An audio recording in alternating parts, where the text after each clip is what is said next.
pasteur.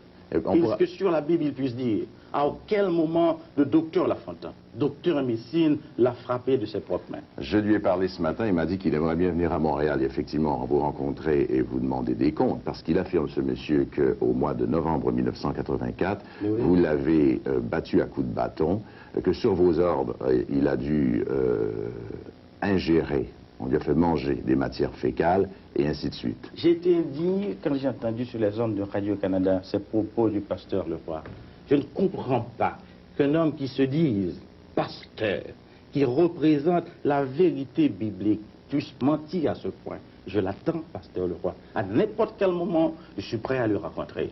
Pourquoi avez-vous démissionné en septembre 84, M. Lafontaine? Il y avait, n'est-ce pas, un conflit d'idéologie larvé entre Michel Duvalier, la femme du président qui représentait un courant de pensée, et moi-même. Comme vous le savez, je suis un homme de classe et le caractère populiste de mes discours et de mes démarches n'ont pas plu à Michel. À ce moment-là, il a décidé de se séparer de moi. Et comme il lui fallait quand même, pour arriver à satisfaire ses ambitions politiques, comprenez très bien, disloquer l'alliance traditionnelle, n'est-ce pas, avec la masse, c'est-à-dire les classes moyennes et les masses populaires du pays, celui qui représentait, voyez-vous, l'ancrage du gouvernement au milieu de ces gens représentait un danger pour lui, et ce danger était moi. Il a dit à ce moment-là que la cohabitation n'était pas possible avec Roger. Les autres ont dit, n'est-ce pas, la cohabitation n'était pas fonctionnelle, parce qu'ils étaient plus nuancés, vous comprenez très bien. Alors, ce que vous laissez entendre, c'est que la femme de Jean-Claude Duvalier avait sur lui un pouvoir tel que c'est elle, finalement, qui décidait de faire ou de défaire les ministres. Je vous rappellerai, n'est-ce pas, les propos d'un ambassadeur ami, vous me permettrez de taire le nom. Un soir, voyez-vous, à une réception chez lui, il a eu à s'écrier, mais Roger, le président c'est Michel, tant elle intervenait dans toutes les décisions de l'État. Vous avez participé à des séances, bien entendu, à plusieurs séances, plusieurs conseils de ministres. J'ai eu l'occasion de lire, c'était aussi dans le New York Times, que Michel Duvalier y était elle-même très très souvent. Vous parliez, elle était toujours là. Et qu'est-ce qu'elle faisait? Elle intervenait aussi dans les débats. Pour dire quoi?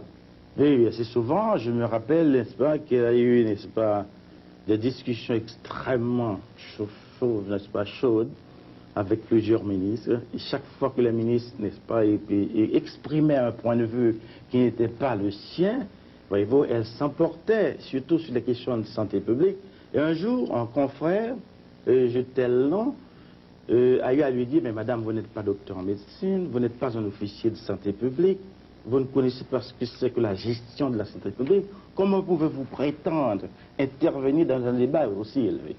Elle se fâcha, et voyez-vous, et le président a dû cesser, n'est-ce pas, interrompre la séance, et ça, on l'a reprise un peu plus tard. Est-ce que ça pose pas finalement le grand problème qui était celui de la gestion des affaires d'État par un homme, Jean-Claude Duvalier, qui était absolument pas préparé pour exercer ses fonctions?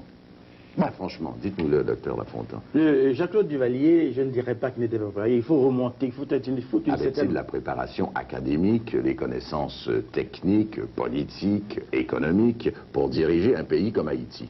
Il faut une certaine rétrospective pour placer Jean-Claude Duvalier dans le contexte. On n'a pas le temps, malheureusement. Je vous demande simplement de répondre à cette question. Avait-il ou non la préparation nécessaire pour exercer le pouvoir?